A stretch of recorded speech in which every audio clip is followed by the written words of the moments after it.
اسلام میں جو کچھ اللہ نے احکامات بہت وسیع احکامات رکھے، اس میں کوئی مشکل نہیں ہے، بہت آسان ہے۔ اور خود حضور صلی اللہ علیہ وسلم فرماتے ہیں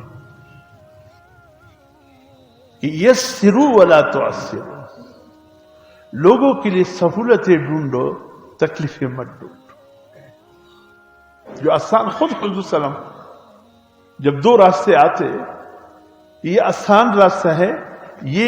ذرا مشکلات سے بھرا ہے، تو حضور صلی اللہ علیہ وسلم مشکلات والے راستے کو چھوڑ کر آسانی والے راستے کو اختیار فرماتے، آسانی والے راستے۔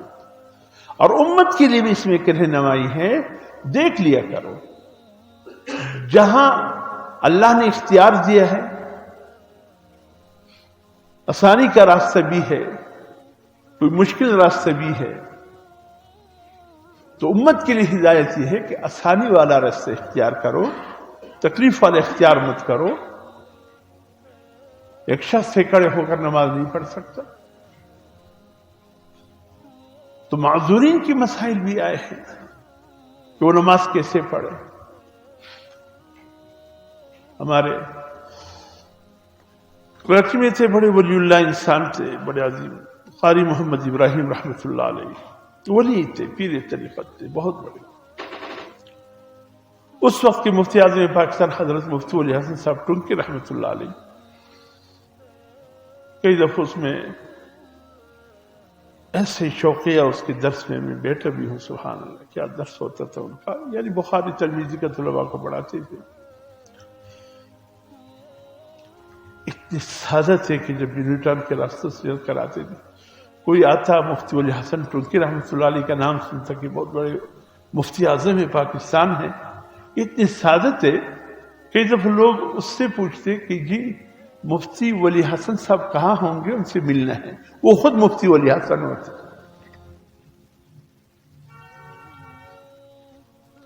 کیا سادگی اللہ نے دین میں رکھی۔ کہا آپ دارالفتاح میں دیکھے، شاید ابھی تشریف لے آئے، کچھ دیر کے بعد خود چلے جاتے، بیٹھ جاتے، حیران ہو جاتے، اسی سے میں نے پوچھا کہ یہ مفتی اعظم تھا۔ تو ایک دفعہ مزاج پرسی کے لیے قاری ابراہیم رحمۃ اللہ علیہ کے پاس تشریف لے گئے، تو قاری ابراہیم صاحب نے دیکھا کہ مفتی اعظم پاکستان تشریف لائے ہیں، تو ان کے سامنے اپنے یہ عذر رکھ دے کہ حضرت کیا کریں، اب اللہ کے ولی تھے، نیک بندے تھے،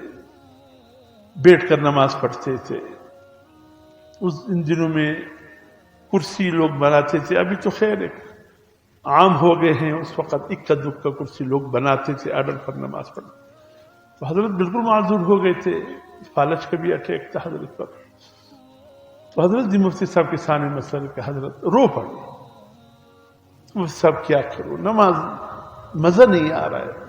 سجدے سے محرومی ہے، رکوع سے محرومی ہے، قیام سے محرومی ہے، وہ جو فرائض ہے نماز میں اہمیت کی جو مسائل ہے اس سے محرومی ہے، کیا کرو۔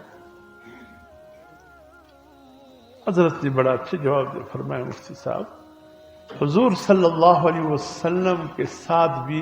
عمر کی آخری حصے میں یہی مسائل پیش آئے، بیٹھ کر نماز پڑھنا۔ ایک موقع ایسا آیا کہ آپ اشاروں سے بھی حضور نماز اتنے کمزور ہو گئے، نحیف ہو گئے کہ سجدہ بھی نہیں کر سکتے تھے، اشارے سے سجدہ فرما لیا کرتے تھے، چونکہ اللہ نے دین کو مکمل کرنا تھا۔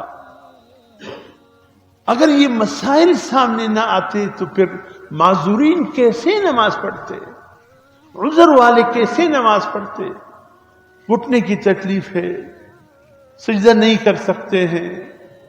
کمر کی تکلیف ہے، سجدے میں جانا اٹھنا مشکل ہو جاتا ہے،